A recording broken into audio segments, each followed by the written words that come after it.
Bismillah, alhamdulillah, wa salatu wa salamu ala rasulillahi wa ala alihi wa sahbihi wa man wala ila yawmiddin wa ba'd.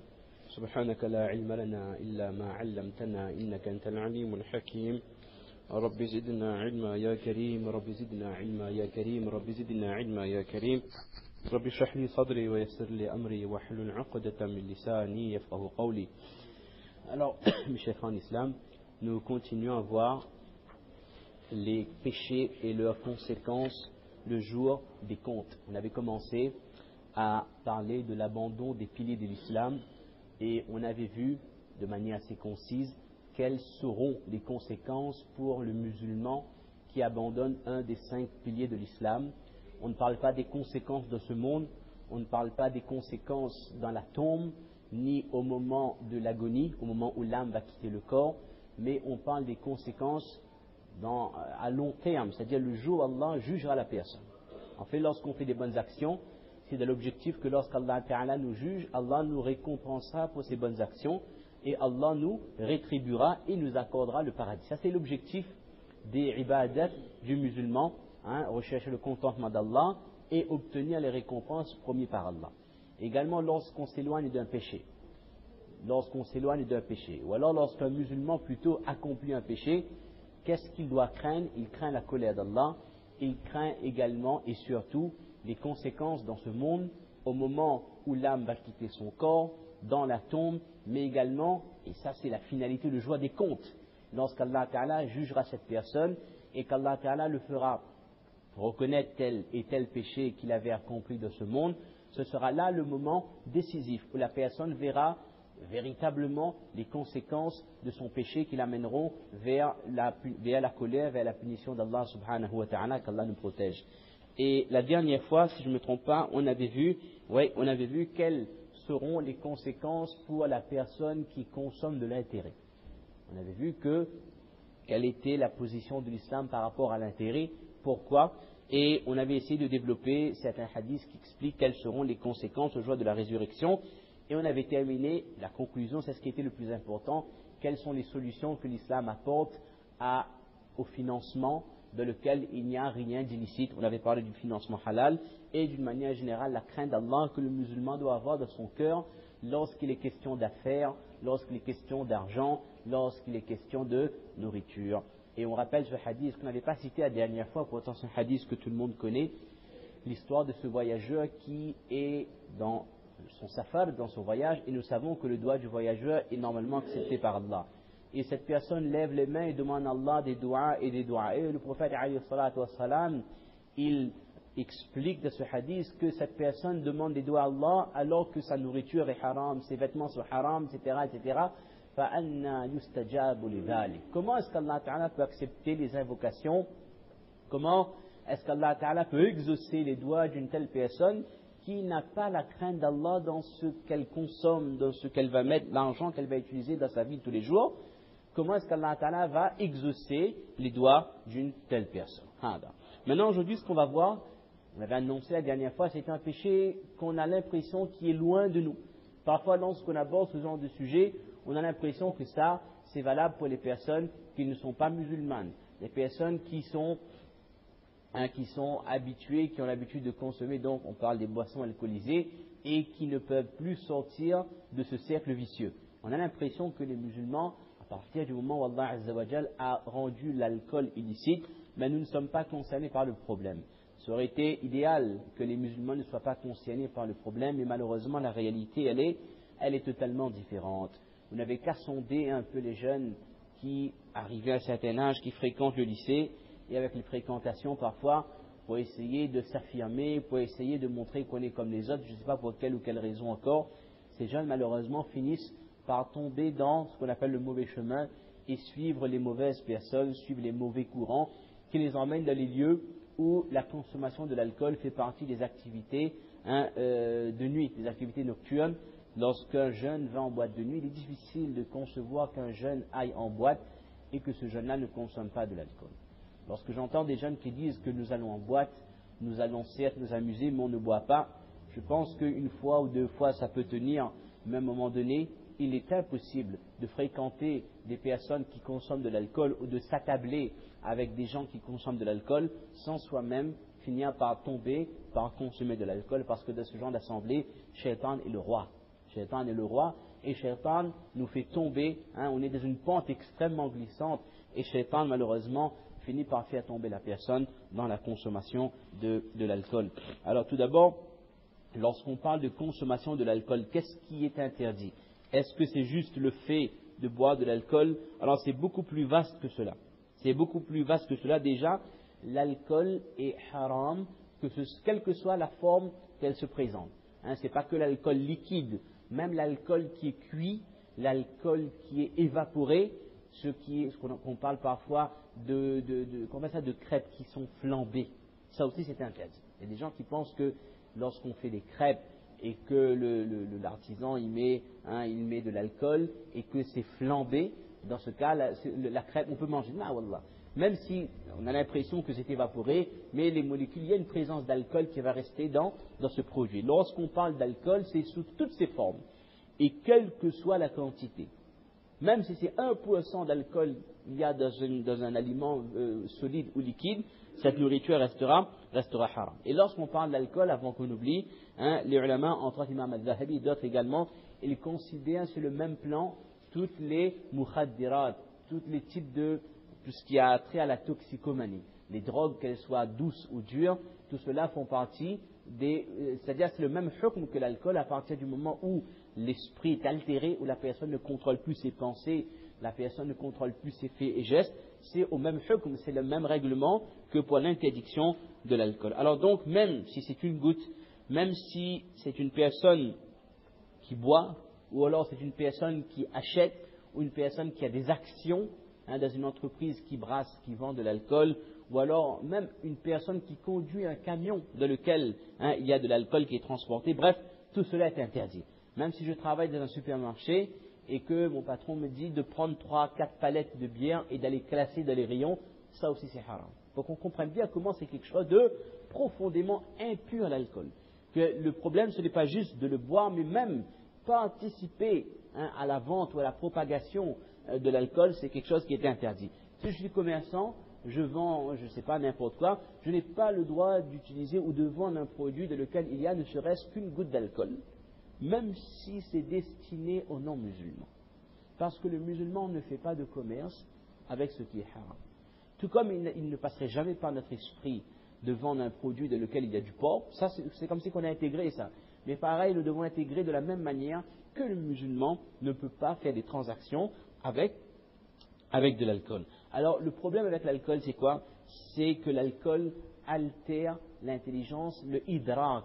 L'alcool fait oublier à l'homme ses paroles, ses faits, ses gestes, mais cette personne dans un état second où elle ne contrôlera plus ses pensées, ni ses paroles et parfois ses faits et ses gestes. Alors les muhaddithins ils expliquent que lorsqu'une personne est tentée par Shaitan pour accomplir un péché, qu'est-ce qui fait que cette personne n'accomplira pas le péché? C'est la crainte d'Allah, bien sûr. C'est également l'intelligence qu'elle a. C'est ce qu'on appelle en arabe at-tamyiz, la possibilité de distinguer entre le bien et le mal. C'est l'intelligence de cette personne. Lorsqu'une personne est sous l'effet de l'alcool, cette intelligence, elle est mahjouba. Cette intelligence, elle est effacée. Parce que la personne est dans un état de transe qui fait qu'elle ne discerne plus le bien du mal. C'est pour ça que l'alcool, mes chers frères, est interdit et, comme on dit, l'alcool est la mère des vices. Dans un hadith, le prophète Mohammed Mustafa sallallahu alayhi wa sallam nous explique, hadith de Jabir annahu qala alayhi salatu wa salam, la ilaha illallah, si on retrouve, oui, non, c'est un autre hadith, awsini khalili an Abi Darda radiyallahu anhu, annahu qala awsani khalili alayhi salatu wa salam, la tashrabil khamra فإنها مفتاح كل شر. Hadith d'Abu Darda radiyallahu anhu, dans lequel le prophète alayhi salatu wa salam lui a donné ce conseil: ne consomme pas de l'alcool, فإنها مفتاح كل شر, c'est la clé de tous les péchés. Et on pourrait traduire en français par l'alcool est la mère des vices. Tous les péchés viennent par c'est-à-dire c'est pas que tous les péchés viennent par la consommation de l'alcool, mais à partir du moment où une personne accepte le fait de consommer de l'alcool, tous les autres péchés seront réalisables. Tous les autres péchés seront acceptable pour cette personne. Parce que l'alcool, c'est une frontière. Il y a d'un côté l'envie de boire, soit pour oublier, soit à cause des soucis, soit pour faire comme tout le monde, soit pour paraître jeune, ou je ne sais quoi. Et il y a de l'autre côté notre iman qui nous dit que ça c'est interdit par Allah et son prophète, je ne peux pas le faire. Si j'étais capable de franchir cette frontière, de casser cette limite, de casser ce mur qui m'empêche d'aller vers le haram, alors je serais capable de casser des murs qui sont beaucoup moins solides et qui doivent normalement m'empêcher d'accéder au péché. Il y a une histoire qui est plus ou moins connue, une histoire qu'on a dû déjà entendre, l'histoire d'une personne, je ne sais pas si c'était parmi les Banu Israël ou autre, une personne à qui on avait, une personne qui était prise dans une situation où elle n'avait pas d'autre possibilité que d'accomplir un de ces trois péchés.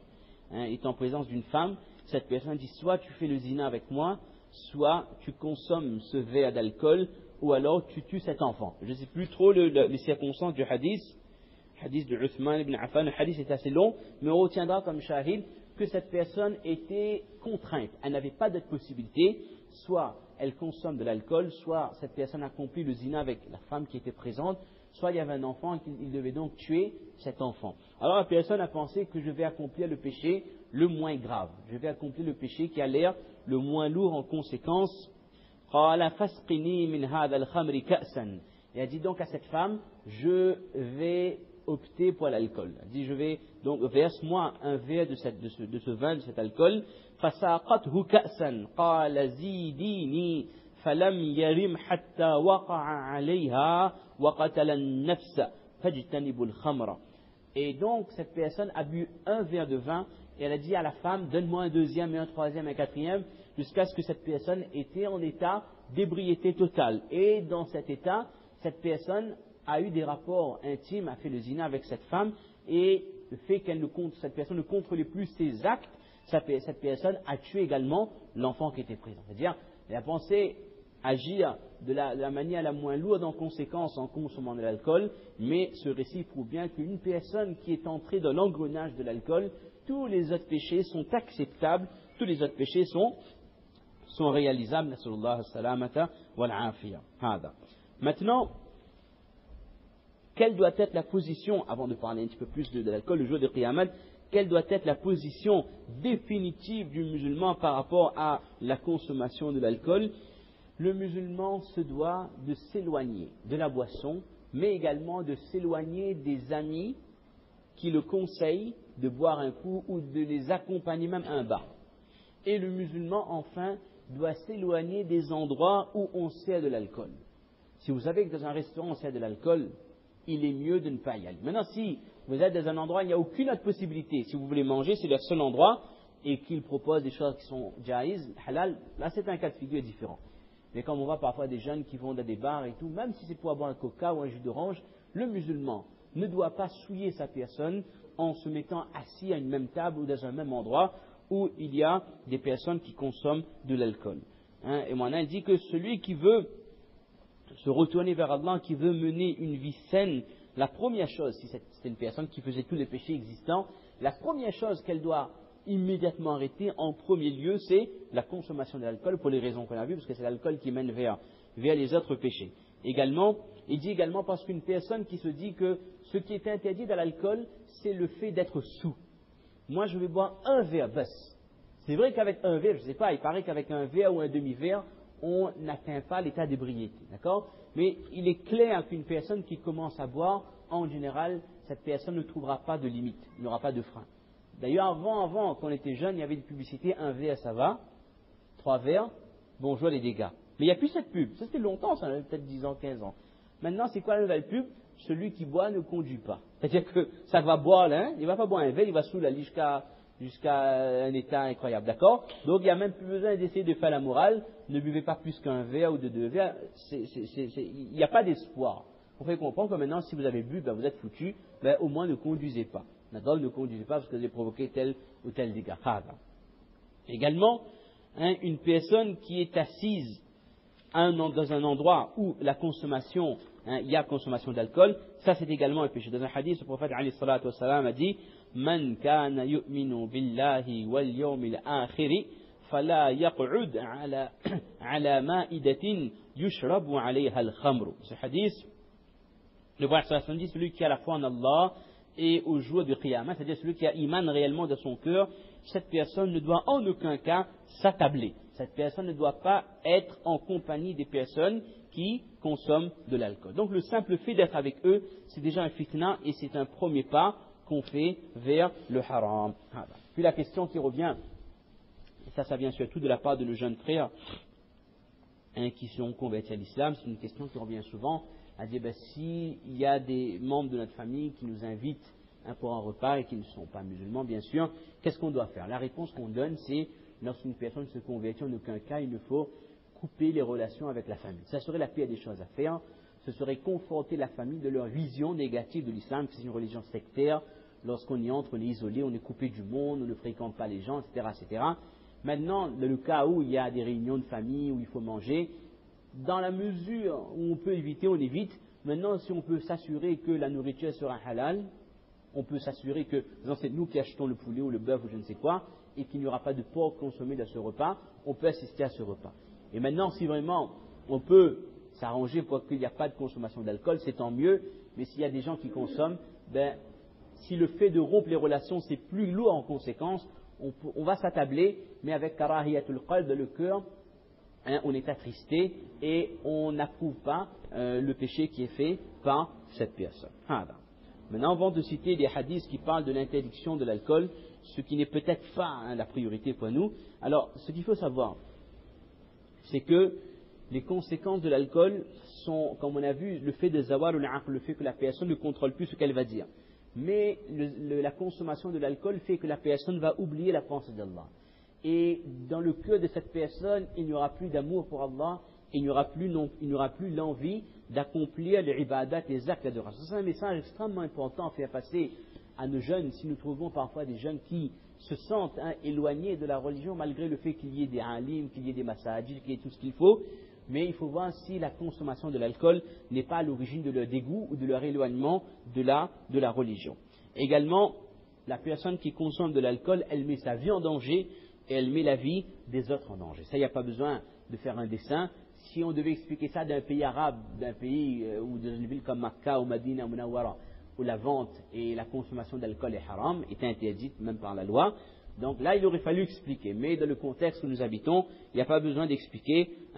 Si on regarde les principales causes d'accidents, les principales causes de morts sur les routes, en général dans 60 ou 70% des cas, c'est lié à la consommation d'alcool.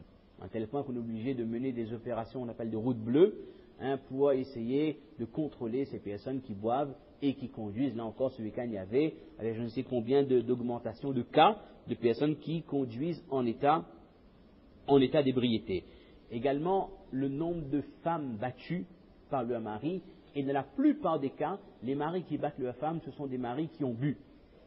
Ce n'est pas à cause d'une scène de ménage, parce que dans une scène de ménage, un homme est capable de se contrôler, tout comme une femme est capable de se contrôler. Mais lorsque l'homme a bu, cette personne ne contrôle plus ce qu'elle va faire. Elle ne contrôle plus ses paroles. Alors on ne parle pas du monsieur qui va donner talak à sa femme lorsqu'il est sous, mais là on parle de la personne qui va frapper, voire peut-être même tuer sa femme ou battre ses enfants dans cet état. Et dans combien de cas à La Réunion ayant entendu des pères de famille qui tuent leur épouse et qui tuent leurs enfants, et ils abattent toute la famille parce qu'ils étaient en état d'ébriété.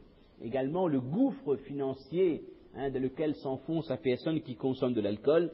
Il y a combien de personnes à La Réunion qui touchent le RMI et qui, dès que quand le RMI est versé, presque la totalité de cette prestation passe dans les boissons alcoolisées. Moi-même, quand je monte pour faire l'imamat au Moufia, à l'heure de Fajr, à 5h15, bon là on se voit namazé plus tard, 5h15, 5h30 du matin, ça je vois tout le temps, il y a un monsieur qui est là, près du bar depuis le matin. Et quand je quitte Isha, Maghrib Isha, ce monsieur est là. Ça fait pitié.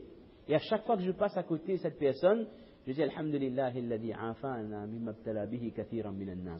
Ça c'est un doigt que le musulman doit lire lorsqu'on voit une personne éprouvée. Je remercie Allah qui m'a protégé de cette épreuve qui touche beaucoup de gens. Depuis Fajr, ce monsieur-là est là. Et parfois, lorsque le bar, c'est un petit bar de la route vers le Moufia, lorsque le bar n'est pas encore ouvert, les gens ils sont déjà là. C'est-à-dire que, alors qu'au même moment, il y a des gens qui sont déjà assis au premier saf. Ils ont fait les 2 sunnats d'avant Fajr, et ils attendent le imam qui arrive parfois un peu en retard aussi, ils attendent le imam qui arrive, c'est moi, et qui va officier la salat. Il y en a d'autres qui sont dans le chemin opposé, qui sont déjà au premier saf, mais au premier saf à côté du bar, qui attendent que le bar s'ouvre pour consommer l'alcool à jeun. Ajib ça. Et parfois je monte à la montagne aussi, et je vois, il y a un bar où il y a toujours les mêmes personnes. En face d'une station, il y a toujours les mêmes personnes, comme s'ils habitent là. Ils sont là, vous allez le lundi, ils sont là, le dimanche, ils sont là, le matin, ils sont là, le soir, ils sont là. Et je connais des cas de personnes qui disent que lorsque le mari gagne le RMI, comme on a dit tout à l'heure, tout l'argent, il va dans le bar de la consommation de l'alcool. Et regardez l'hypocrisie qu'il y a dans notre société lorsque un magasin, grande surface ou autre, fera de la pub pour l'alcool qui est en promotion, il sera obligé de mettre une petite étoile et dire que l'abus d'alcool est dangereux pour la santé et consommé avec modération. Mais l'alcool n'est pas que dangereux, l'alcool est mortel pour l'homme. Les cas de cirrhose, de foie, je ne sais quelle maladie, lorsqu'on analyse, lorsqu'on parle du gouffre financier de la Sécu, parfois c'est lié en majeure partie des cas à la consommation de l'alcool et à la cigarette. Et pour la cigarette, on va mettre en gros sur les paquets « fumer tue ». Mais malgré ça, les gens vont acheter. Nous savons pertinemment que l'homme qui boit, il va ruiner sa santé, et à l'âge de 50, 60 ans, il va développer toutes sortes de maladies, jusqu'à avoir parfois un cancer ou je ne sais quelle maladie, et la personne qui fume pareil, mais malgré ça, on ne va pas protéger ces gens. On ne considère pas ces fléaux-là comme des choses dangereuses. Et l'islam est la seule religion dans laquelle la consommation d'alcool, même en petite quantité, est interdite. Ça, c'est un ni'mat de la part d'Allah, subhanahu wa ta'ala. Allah nous protège, et Allah, il sait mieux qu'est-ce qu'il y a à l'intérieur des gens. Allah ta'ala connaît mieux que quiconque le mécanisme, la psychologie de chaque être humain, et Allah ta'ala sait que celui qui fait un pas dans cette voie, la plupart du temps, cette personne ne pourra pas s'en sortir. Et une fois, il y avait une personne, on va terminer avec ça, un musulman fréquente la masjid bien comme il faut. La personne vient me trouver et dit que voilà, il y a des amis, un groupe d'amis avec qui il discutait. J'espère que c'était des non-musulmans. Cette personne disait que dans le Coran, il n'y a aucun verset qui interdit la consommation de l'alcool. Elle dit que montrez-moi un verset du Coran dans lequel Allah Ta'ala dit explicitement le terme haram. Effectivement, moi j'expliquais à cette personne, mais le terme qui est employé pour l'interdiction de l'alcool est au-dessus du terme haram. Et il y a le terme ijtinab. Ijtinab, c'est quoi? C'est s'éloigner. Lorsqu'Allah Ta'ala dit Ya ayyuha alladhina amanu innama al-khamr wal-maysir wal-ansab wal-azlam rijsun min amali ash-shaytan fajtanibuhu la'allakum tuflihun. Allah Ta'ala demande à l'homme, à l'être humain, de s'éloigner de l'alcool. Et lorsqu'on parle de s'éloigner, c'est-à-dire ne même pas s'approcher d'un pas de ce fléau, de ce péché. Et le terme ijtinab, les ulama disent que c'est un terme beaucoup plus fort, qui a beaucoup plus de poids que le terme at-tahrim, que le terme interdiction. Malheureusement, de nos jours, nous allons trouver, et nous trouverons jusqu'à la fin des temps, beaucoup de mouftis, beaucoup d'islamologues, qui font une lecture à la sauce du Coran. Et voilà, il y en a un qui dit que l'alcool n'est pas interdit dans le Coran, il y en a un autre qui dira telle chose. Il y a une dame, miskine, elle m'écrit il y a 2 semaines, elle m'envoie un grand courrier, elle me dit voilà, il y a une personne qui lui a envoyé cette lettre, de laquelle elle dit qu'il n'y a pas un verset du Coran qui demande à la femme de se couvrir les cheveux. On n'est même pas au niqab, là le niveau des débats n'est pas élevé comme ça, on parle de se couvrir. Donc elle dit que la seule chose qui est demandée à la femme, c'est de se couvrir la poitrine. Donc une femme qui marche cheveux au vent, etc., il n'y a aucun souci, ça ne fait pas partie des choses qui sont demandées par Allah Azza wa Jal. Et donc, il va tirer des commentaires, des versets, Wallahu musta'an, des commentaires que personne n'a jamais fait, et mettre de côté totalement les hadiths dans lesquels le Prophète explique bien que les cheveux de la femme font partie du awra, font partie du satar, des choses qu'une femme doit couvrir. On a essayé d'expliquer à la personne. Alhamdulillah, la personne a compris, mais ce qui m'a profondément choqué, c'est de voir comment à notre époque, les gens sont prêts à remettre en considération les choses de base. Consommation d'alcool, le fait de couvrir ses cheveux pour une femme, etc. Wallah musta'an. Il y a même une personne, une fois, ça fait longtemps, elle m'avait dit que écouter la musique n'est pas interdit. Il n'y a rien de le Coran qui prouve qu'écouter la musique est interdit. Ce qui est interdit, c'est, il y avait un terme, une personne avait dit, j'avais écrit que Wallah musta'an, ce qui est interdit, c'est écouter à un tel point la musique, c'est comme si on est déconnecté du monde. Ça veut dire quoi? C'est-à-dire, écouter à tel point la musique qu'on n'entend plus rien, qu'on est entièrement consacré, on consacre l'essentiel de notre temps. Non, c'est-à-dire, c'est des interprétations tellement loin des paroles d'Allah, des paroles de son prophète, et jusqu'à la fin des temps, ne vous étonnez pas de trouver des gens qui vont tenir ce genre de discours, car le prophète alayhi salatu wassalam nous a annoncé qu'à la fin des temps, la science sera reprise par Allah Ta'ala, reprendra le ilm par le décès des ulama, par le décès des savants. Et là, les gens, et les gens vont questionner n'importe qui, des ignorants, et ils vont leur poser des questions, et ce que ces gens vont dire sur l'islam, et ils vont adopter ça comme des décrets religieux, comme des fatwas. Et donc, notre prophète alayhi salatu wassalam a dit, pour conclure, qu'il y a 3 catégories de personnes pour lesquelles le paradis est haram, et parmi ces personnes, il y a mudmin al-khamr, la personne qui a une addiction à l'alcool, qui consomme de l'alcool et qui n'a pas pu demander tawba à Allah Azza wa Jal avant de mourir. Alors, on avait une certaine quantité de hadiths qui expliquent pourquoi l'alcool est interdit et quels sont les châtiments qu'il y aura le jour de Qiyamah. On ne va pas citer ces hadiths, sachant que, alhamdulillah, de manière générale, on ne consomme pas, les personnes qui sont présentes de le majlis ne consomment pas, mais quand même, on va juste citer le message qui est véhiculé dans les hadiths sans les lire pour ne pas prendre trop de temps. À nous maintenant de faire passer ces messages à nos jeunes, d'accord? Et si un jour on a l'occasion de faire un programme pour les jeunes et on abordera le thème de l'alcoolisme, on aura l'occasion de développer ces hadiths. Dans les hadiths, le prophète alayhi salatu wassalam dit entre autres que cela fait partie des signes de la fin des temps, que les gens vont consommer de l'alcool. Et dans d'autres hadiths, il est expliqué que l'alcool aura d'autres noms. Les gens vont appeler des boissons par d'autres noms, mais non pas par le nom de vin ou d'alcool, mais en finalité, ce sont des boissons qui mettent la personne dans un état d'ébriété. Donc tout ça, même si on change les noms, tout comme pour l'intérêt, pour le riba, on va mettre d'autres noms sur le riba, sur l'intérêt, mais cela reste haram. Autre hadith, le prophète alayhi salatu wassalam, lorsqu'il avait fait faire le bay'a, le serment d'allégeance aux sahaba, notre prophète alayhi salatu wassalam avait demandé entre autres aux sahaba d'abandonner la boisson. Ubayu'ukum ala, je vous fais le bay'a à condition que, et là le prophète m'a expliqué que vous n'associez personne à Allah, etc., vous ne tuez personne, etc., vous n'accomplissez pas le zina, etc., wala tashrabu muskira, et vous ne consommez aucune boisson alcoolisée. Et à la fin, le prophète m'a dit, وَمَنْ لَمْ يَفْعَلْ مِنْ ذَلِكَ شَيْئًا ضَمِنْتُ لَهُ عَلَى اللَّهِ الْجَنَّةِ. Celui qui s'éloigne de toutes ces choses-là, toutes les conditions qu'on a fixées pour le bay'a, je promets à cette personne qu'Allah Ta'ala lui accordera le paradis. Autre message qui est passé dans les hadiths, notre prophète alayhi salatu wassalam avait décrit cette boisson comme la boisson de ceux qui n'ont pas le iman. Alors lorsqu'on voit un jeune qui pense que boire un petit coup comme ça, une fois de temps avec des amis, c'est pas grand chose, notre prophète alayhi salatu wassalam décrit cette action, que ça c'est la boisson des gens qui n'ont pas la foi en Allah dans leur cœur. Dans d'autres hadiths, il est expliqué, on ne développe pas, que lorsqu'une personne boit de l'alcool, la foi est enlevée de son cœur. Tout comme une personne enlève ses vêtements. Le iman quitte le corps de cette personne. Vous savez, il y a un autre péché pour lequel il y a la même description, c'est le zina. Pour qu'on comprenne quel est le degré, quelle est l'intensité du tahrim, quelle est l'intensité de ce péché, quand une personne consomme de l'alcool, l'iman, la foi de cette personne quitte son cœur. Et dans le hadith qu'on vient de citer, le prophète a promis que cette personne n'accédera pas au paradis, mudminul khamr.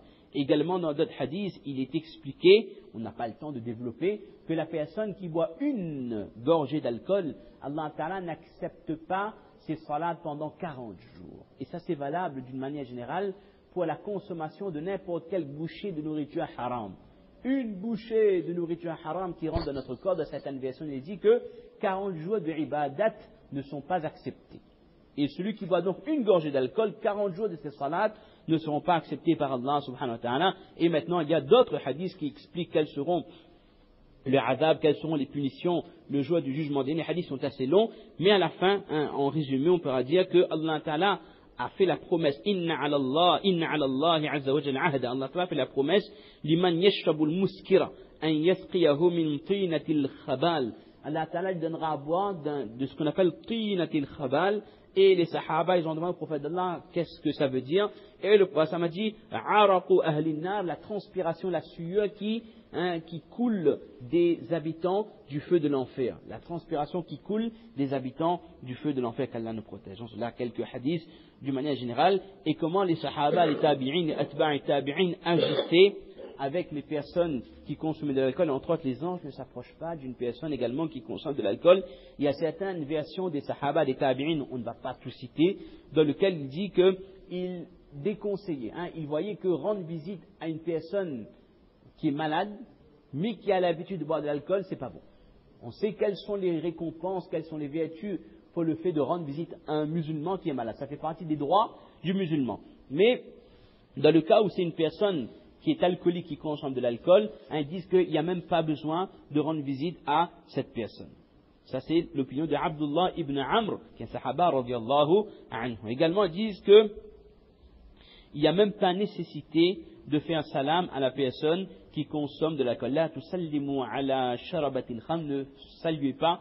C'est également l'opinion d'Abdullah ibn Amr, ne faites pas le salam à la personne qui boit de l'alcool. Également, il déconseille également de donner la fille en mariage à une personne qui a l'habitude de consommer, etc., etc. Donc on comprend, il y a une histoire magnifique du sahaba à qui on devait amputer la jambe, si je ne me trompe pas, c'était subhanallah, Urwa ibn Zubair, radiallahu anhu, il était blessé, on devait amputer sa jambe, et on lui a dit que la seule possibilité, parce qu'il n'y avait pas d'anesthésiant à l'époque, la seule possibilité c'est que tu consommes une boisson alcoolisée qui te fera dormir, et là on pourra amputer ta jambe. Et Urwa ibn Zubair, radiallahu anhu, a dit que jamais je me permettrai de consommer une goutte d'alcool, même il a préféré qu'on ampute sa jambe à vif plutôt que de consommer de l'alcool. Ma dhanantu anna ahadan yu'minu billahi wa yashrabu shay'an yughayyibu 'aqlahu hatta la ya'rifa rabbuhu 'azza wa jalla. Pour lui donc, en résumé, c'était inacceptable et impensable que la personne qui a la foi en Allah puisse consommer de quelque chose qui enlève le discernement à une personne. Et là, on a dit que cela englobe l'alcool, mais de nos jours également toutes les sortes de drogues, douces ou dures, qui font que l'homme ne distingue plus ce qu'il va faire ou ce qu'il va dire. Donc ça, c'était quelques mises en garde contre la consommation d'alcool. Maintenant, comme on avait fait pour le péché, pour pour l'intérêt, la solution. Lorsqu'un jeune ou une personne d'une manière générale consomme de l'alcool, il faut l'expliquer, comme on a dit, quelles sont les conséquences de ce dunya, mais également les adab, les iqab, les châtiments, le jour de Qiyamah. Mais il faut également comprendre qu'est-ce qui fait que cette personne, lorsque c'est un musulman bien sûr, qu'est-ce qui fait que cette personne est amenée à consommer de l'alcool. Alors d'une manière générale, c'est une personne qui est malheureuse, c'est une personne qui est désespérée, qui a des soucis, soit d'argent, soit familial ou autre chose. Dans ce cas, il faut sermonner la personne et lui rappeler les principes de l'islam concernant le destin. Que rien ne nous arrive sans que cela a déjà été prédestiné par Allah subhanahu wa ta'ala. Donc ça c'est le premier point, lui rappeler la notion du taqdir pour que la personne comprenne que ce qui lui arrive, ce n'est pas une calamité et que cela a été décidé par Allah et il y a un bien dedans et c'est une épreuve pour moi, Allah va voir ma réaction. Également, donner le conseil à cette personne de regarder les gens qui sont plus éprouvés. Si une personne elle se met à boire parce qu'elle a des dettes, elle a des soucis, elle va être expropriée de sa maison, son commerce va être liquidé au dépôt de bilan ou autre chose, rappelez à ces personnes qu'au moment où on est en train de parler, il y a des gens qui sont dans les hôpitaux, il y a des gens qui sont en phase terminale, il y a des gens qui ont tel ou tel problème de santé, et ton problème d'argent, ou ton problème avec ta femme ou avec tes enfants ne sont pas pires qu'une personne qui est agonisante, une personne qui est paraplégique, une personne qui est condamnée dans un hôpital. Donc, rappelez à cette personne qu'il faut regarder les gens qui sont dans des plus grandes difficultés. Maintenant, si c'est quelqu'un qui est à la recherche de sensations, on fera comprendre à cette personne qu'il n'y a pas de sensation plus magnifique, plus merveilleuse que le musulman qui adore Allah, qui fait le qiyam ou le tahajjud avec sincérité et le ladha, le plaisir qu'il trouvera dans le culte, dans l'adoration d'Allah subhanahu wa ta'ala. C'est un point à développer, c'est pas aussi simple que ça bien sûr. Et maintenant, quand c'est le cas d'un jeune qui a besoin d'affirmer sa personnalité ou de montrer à d'autres jeunes qu'il est comme eux, ou il veut déconner un petit peu comme eux, on rappellera à cette personne, parce que très souvent lorsqu'un jeune veut faire comme les autres, c'est qu'il a un complexe d'infériorité. Si j'ai envie de faire comme mes amis qui boivent, qui vont en boîte, c'est que j'estime que mes amis, ils ont un train de vie meilleur que moi, ils ont une vision du monde qui est beaucoup plus appropriée à notre époque que la mienne, et je me sens un peu en décalage par rapport à eux. Dans ce cas, rappeler à ce jeune musulman quelle est la place du musulman dans ce dunya, et quel est l'honneur qu'Allah Ta'ala a accordé à celui qui a la foi en Allah, et rappeler quelle est l'histoire des Anbiya, des Sahaba, des Tabi'in, et quel grade Allah Ta'ala leur a promis, et quel grade a été réservé à celui qui sait contrôler et abandonner tout ce qui est haram pour Allah Subhanahu wa Ta'ala. Donc ce sont là quelques rappels à faire à des jeunes qui sont dans ce problème. Qu'Allah nous protège. Ça allait d'être un peu éloigné de nous, ce discours, alhamdulillah, parce que nous ne sommes pas nombreux ce soir, et nous ne sommes pas dans ces problèmes, dans ce péché, mais très certainement dans notre entourage, à tous les jeunes, on doit peut-être connaître des gens qui sont tombés ne serait-ce qu'une fois dans ce péché, ou d'autres qui n'arrivent pas à s'en sortir.